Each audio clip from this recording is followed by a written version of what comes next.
So 2023 was quite literally a desert lacking good content. With the exception of a few notable films and TV shows, Hollywood has been severely lacking in quality cinema. So it's really ironic a film about the desert has come to end the droughts going on within modern Hollywood. With that being said, Dune Part 2 is nowhere near perfect.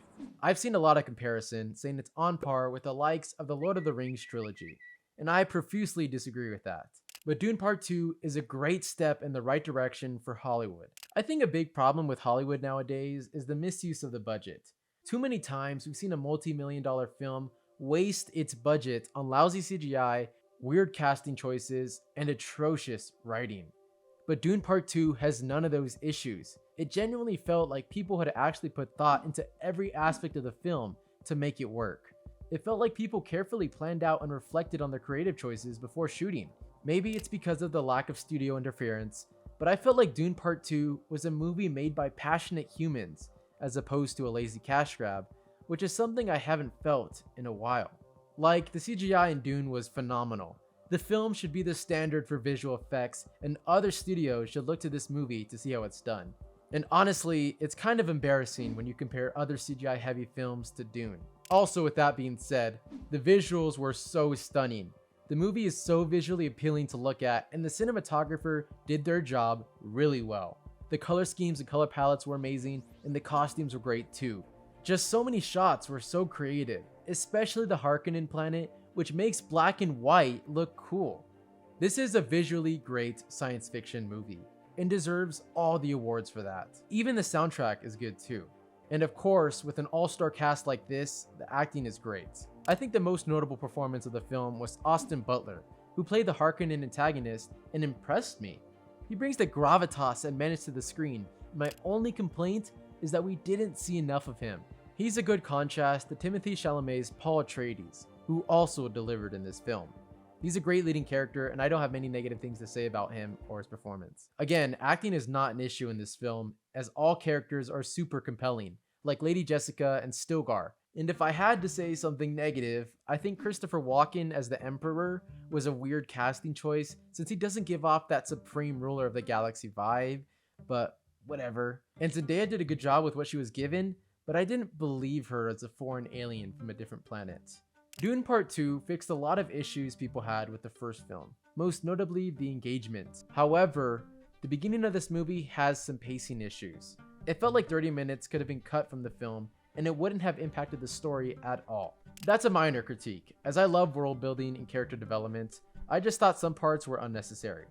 But as the movie progressed, I found myself closer to the edge of my seat and more interested to see where it goes, especially the climactic ending fights.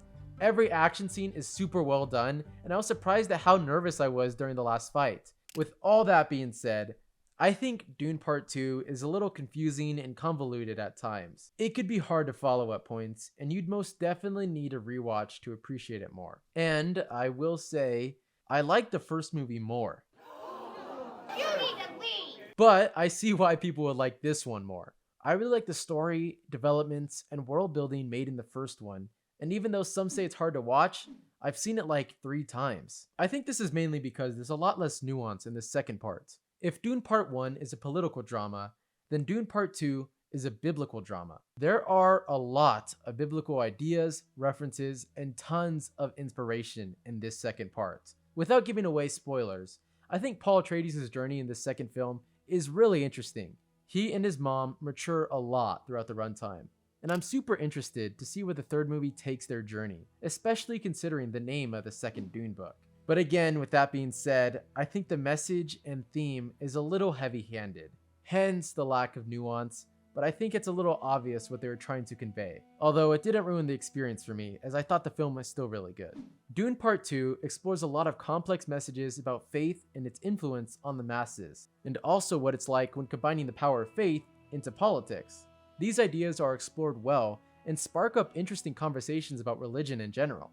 All the characters are written well enough to convey these messages and also serve as different perspectives in the conversation around religion and politics, with Paul Atreides obviously being the most thought-provoking and in the center of it all. I will say though that Paul Atreides' character choices are a little confusing and sometimes a complete 180 from the character established in the previous scenes. I think the film relies too much on his ability to see the future, so we just have to trust him at times. Yeah, well, it does make for an interestingly unreliable main character, and probably the point of his character arc. I'm left a little confused until the story wraps up and I see how it ends. And again, I wouldn't say that these two movies are on par with franchises like The Lord of the Rings, particularly because it's not even close.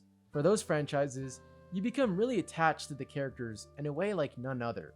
But for Dune, I'm not really connected the same way I was for other franchises. Overall though, Dune Part 2 is a must-see cinematic movie. If you're a huge fan of science fiction, then you'll really appreciate the world and story Dune has to offer. Go support this movie in theaters and show modern Hollywood that these are the stories we want to be told.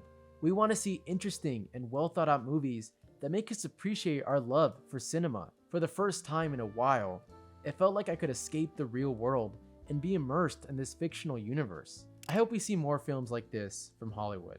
I hope Hollywood learns from the success of Dune Part 2, and I hope we see better storytellers emerge that lead audiences like us to paradise.